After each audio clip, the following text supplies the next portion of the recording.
In 2009, the world was stunned when Susan Boyle stepped onto the stage of Britain's Got Talent. Her audition instantly transformed her into a global sensation, and her powerful voice helped her sell millions of albums in just a few years. But by the time 2022 arrived, her life had taken a painful turn. She suffered a major stroke that left her unable to speak for months, and while she fought to recover, accusations surfaced claiming that her management team controlled almost every aspect of her daily life. Exhaustion caused her to collapse during multiple concerts, and the online world, which once embraced her warmly, turned cruel. Trolls criticized her recovery videos until she finally deleted her social media for peace. Now, at age 64, the same woman who once performed for world leaders struggles with basic tasks. The reality of her current condition is deeply heartbreaking.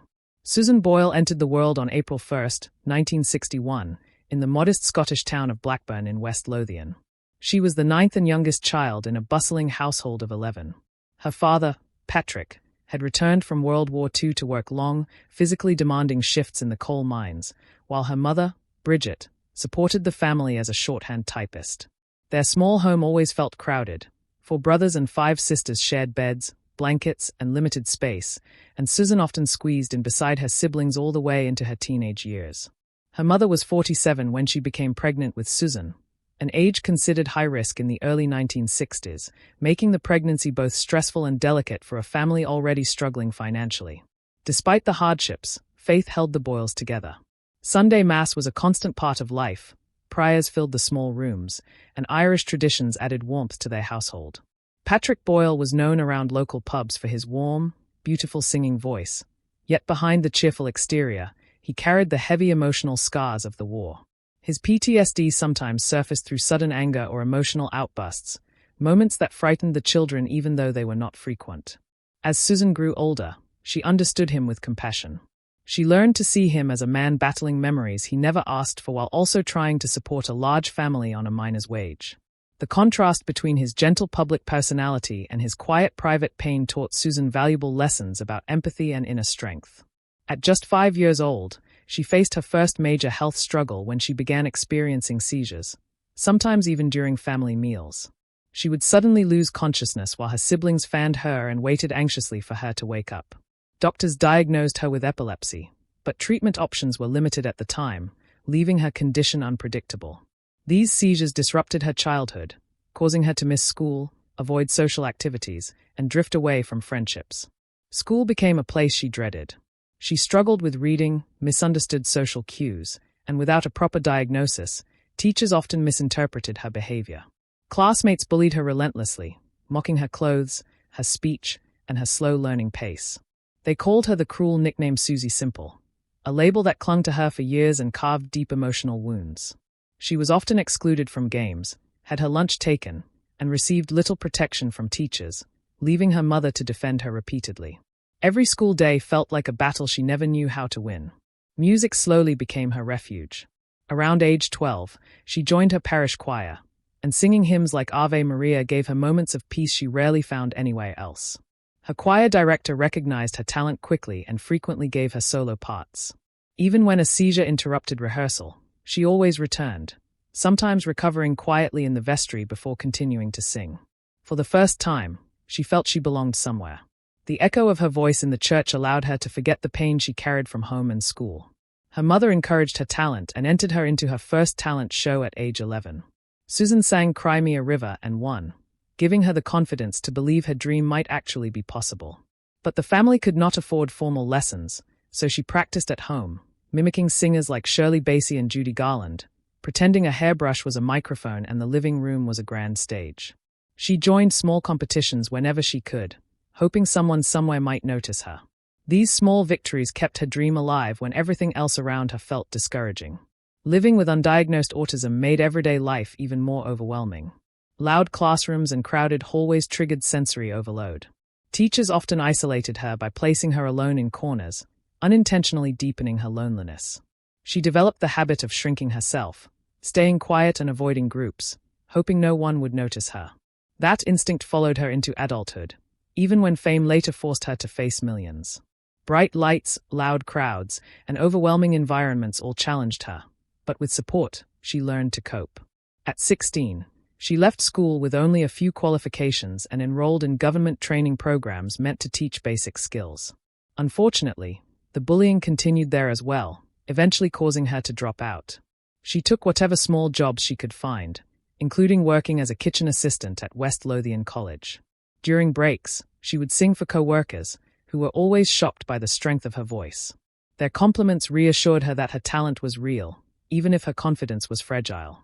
When she turned 18, her mother's health began to decline, and Susan stepped into the role of full-time caregiver. She put her dreams aside without hesitation, spending long days tending to her mother while still volunteering at church. In 1979, she performed "I Don't Know How to Love Him" at a church fundraiser. The applause she received felt different. It felt like genuine recognition. Around this time, she began taking formal singing lessons from vocal coach Fred O'Neill, who taught her breath control and helped her work around the pauses brought on by epilepsy. She later joined the Edinburgh Acting School in 1980 to build confidence and overcome shyness. The classes were difficult because anxiety often made it hard for her to walk through the door, but she pushed herself and slowly improved. At 25, she gathered the courage to audition for the BBC Talent Search Open Door in 1986. Despite practicing for weeks, the judges rejected her and criticized her appearance, calling her too plain. The comment crushed her deeply. She withdrew from public life for nearly a year, focusing on caring for her mother and avoiding anything that reminded her of that painful experience. Even though her voice continued to grow stronger, her confidence collapsed. Throughout the 1990s, Susan lived a quiet life that seemed small from the outside but carried a quiet, burning determination inside. She worked long hours as a checkout clerk and waitress in Blackburn and spent the rest of her time caring for her mother, who suffered from dementia. At night, she often visited local pubs where she sang karaoke. Her favorite song was "Memory" from Cats, and she performed it so beautifully that people requested it the moment she entered. She saved every extra pound she could, sometimes even skipping meals just to set aside money for her dream. Although shy, she sang because it felt like breathing, not for applause. Those years shaped her gentle heart and deepened her devotion to music. In 1995, at age 34, she made her first attempt at appearing on national television by auditioning for My Kind of People, hosted by Michael Barrymore. She sang "I Don't Know How to Love Him" and advanced through the early rounds, making it to the regional finals. But during the live performance, nerves overtook her and her voice cracked on the high note. She was eliminated immediately and returned home feeling humiliated. She vowed she would never attempt another television audition again, avoiding the memory like a painful wound for months. In 1997, she found the courage to perform again, this time in a small community production of Les Miserables at the Edinburgh Festival Fringe. Her role was minor and the pay was only £50 in tips, but she sang with genuine passion. Still, some audience members mocked her appearance and outfit, hurting her deeply. Although she loved performing, the jeers made her question whether she truly belonged on stage. Yet she kept pushing forward, hoping one day to land a real record deal. When her father died in 2000, Susan poured herself even more deeply into church music. She joined the choir, sang at Mass, and even performed at the Knock Shrine in Ireland.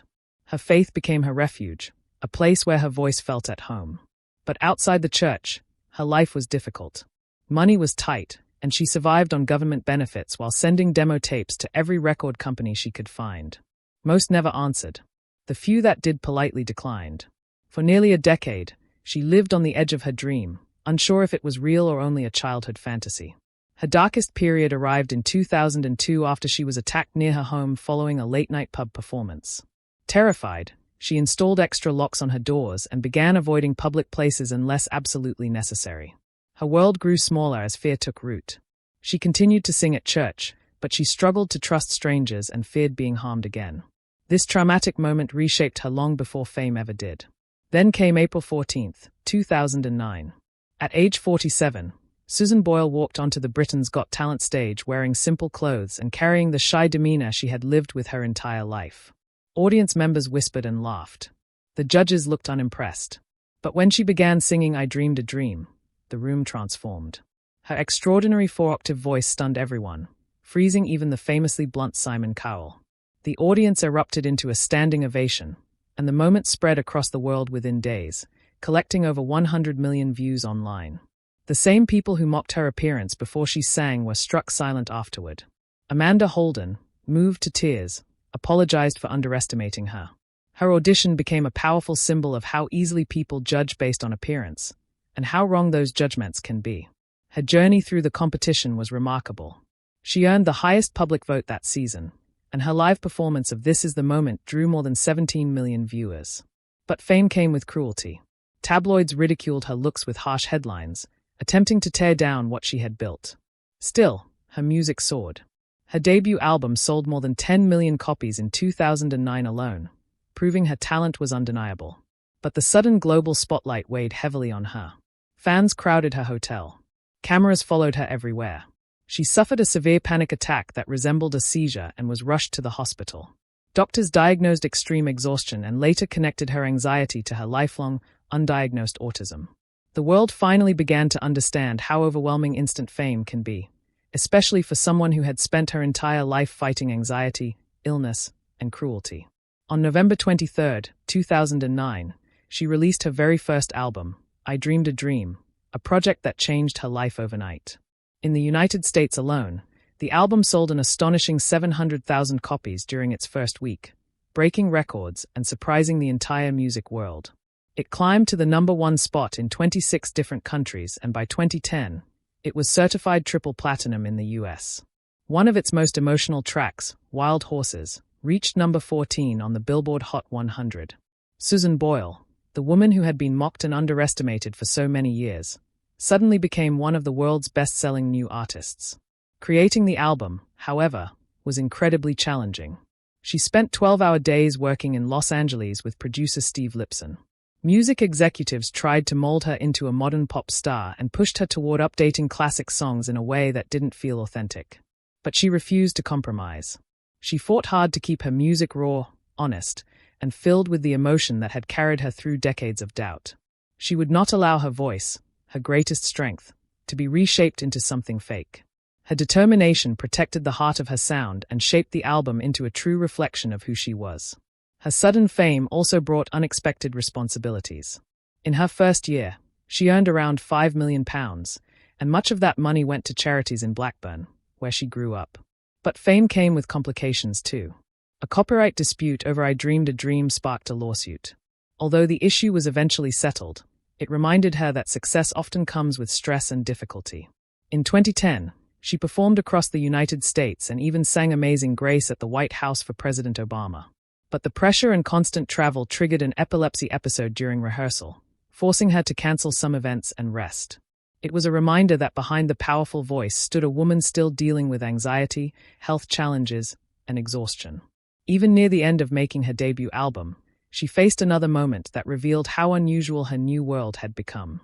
A stylist insisted she wear high heels during a photo shoot. She slipped, injured her knee, and later said the fall symbolized how the industry kept trying to reshape her into someone she wasn't.